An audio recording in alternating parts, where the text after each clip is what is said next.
Take two. This is on population, and sometimes I call this breeding like rabbits. When we look at one particular guy's work, done in 1798, a little book was published by a guy named Thomas Malthus. He was a Christian minister, and sometimes ministers were called parsons. And Thomas Malthus was really kind of gloomy, or at least seen as gloomy by his intellectual brethren of the time. He looked around England, and he looked around Europe, and he thought the population was growing dramatically. And they all said, no, they're in the age of enlightenment, 1750s, the Industrial Revolution. They're excited that the world's getting better, the average man and woman's life is going to improve. And in the midst of all of this comes Thomas Malthus, and he says, no, things are going to look pretty gloomy because we're breeding like rabbits. And what he argues is that, number one, population tends to grow geometrically. And a geometric progression is a progression by multiples.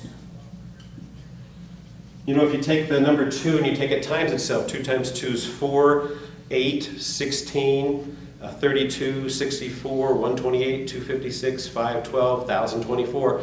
You can see that progression, so 2 times 2 times 4 times 3 times 2, and pretty soon you've got a huge number.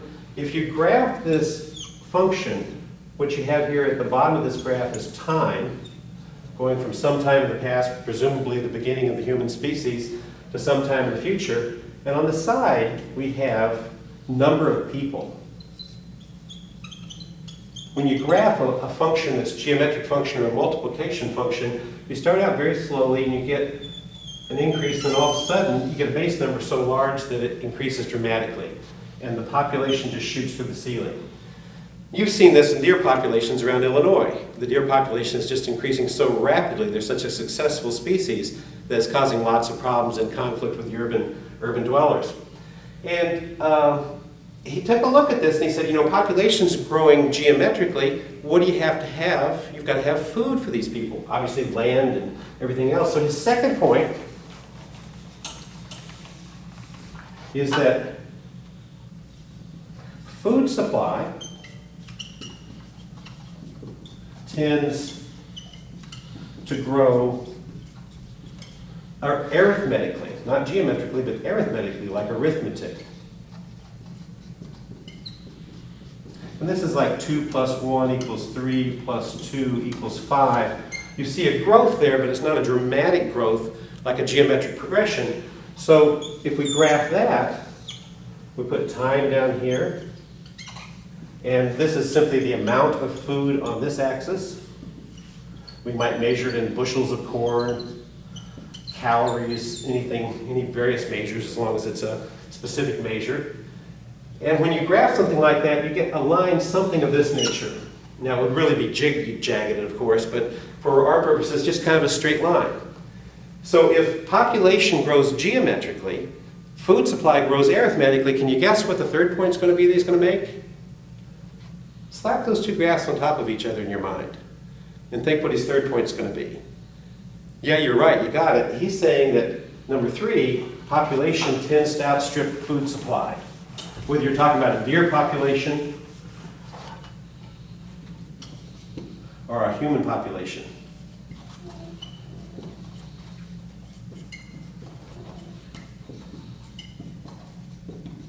And we certainly see that in the deer around here. They take over the fields, they take over yards, they eat people's bushes, they're run out of food. And they can only have so many deer before they're really in trouble, right? So if we put those two graphs together, what do we have? We've got the geometric growth, which is the J curve. And that's the food supply, or that's the population rather. And then you've got the food supply that's arithmetically growing. That's a relatively straight line. And common sense and logic is going to tell you what? You got a problem. Where at? Right there. At this point, your population has begun to just get even with food supply, and then it's going to go beyond food supply. So he argues that this line, obviously the population can't keep going. He says what happens is you get a series of booms and busts and booms and busts. Where population grows, they run out of food, drops back.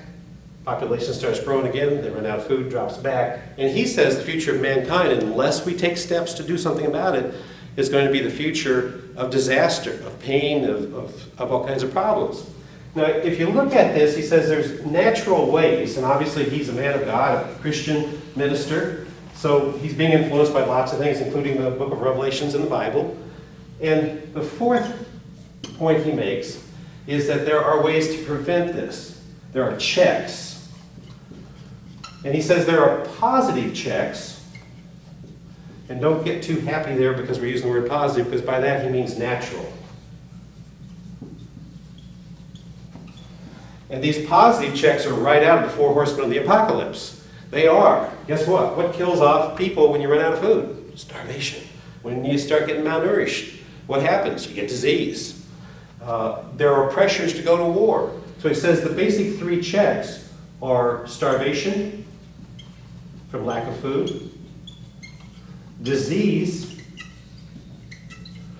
which once we're malnourished, we're more likely to get a disease. And he argued that war is a natural check on population, that it's kind of set up as a natural way of killing off human beings so we keep in check. Now, clearly starvation and disease, pestilence, all those kinds of things are natural checks. War would be very arguable. If you look at wars, it's amazing how little impact they've had, except in immediate areas, on the overall population of the world. The world just keeps growing, like after World War II and massive loss, Civil War, massive loss. It was amazing how quick that happened. But he said, you know, God gave us brains, and this is where his Christian belief comes in. And he said, we don't have to just follow like the deer herds do of starvation, disease, and war. What can we do? Well, he says we can prevent. We can prevent all this population, and how do you do that? Well, clearly, even though abortions were being performed at the time, obviously he's against abortion. There weren't very many effective means of birth control, although there have been some very clever ones devised long before science got into the act, including one tribe that figured out where the vas deferens were in males and drilled a hole in the base of the penis and plugged it up when they wanted the wife to get pregnant and unplugged it when they didn't want her to get pregnant. Not a sure thing, not a fun thing, kind of painful, but it kind of worked. But he says we really should use the brains God gave us to prevent things. So he's against birth control of any artificial means. He's against abortion. So what's he talking about here? He says prevention should, number one, involve abstaining from sex, which is 100% effective method of birth control. Trouble is, of course, most human beings have trouble abstaining from sex for their entire lives or for long periods of their life. The second thing he suggested was late marriage. And that even now in 2003, when we're filming this, even now, late marriages, for people who aren't married, they're less likely to get pregnant than for people who are married in the childbearing years. Now that's obviously not entirely true. Our society has changed dramatically, and there are a lot of young women who get pregnant outside of marriage. But he argued that these are the sort of things that we should do to prevent pregnancy. Now specifically, he also had some ideas that I consider a little wilder than this. He argued that we were using our God-giving energies, draining them away in sexual activity when we could be applying them to build the nation, become more industrialized, and all this good stuff. So I think he kind of backs away from some of his sound arguments at that point, and fortunately later we found out that happy workers are productive workers by and large, so those things don't seem to work. Well, if we look at Malthus' suggestions, he says, number one, population grows geometrically, food supply grows arithmetically, population tends to outstrip food supply, and finally, if we leave nature to its natural course, we're going to have a future of misery, deprivation, disease, starvation, and war. But if we prevent it through late marriages and other methods, that we might have a very positive future. Well, his predictions, have they come true? Why don't you take a look at your book and see what's happened? Look a little more deeply into the chapter on population.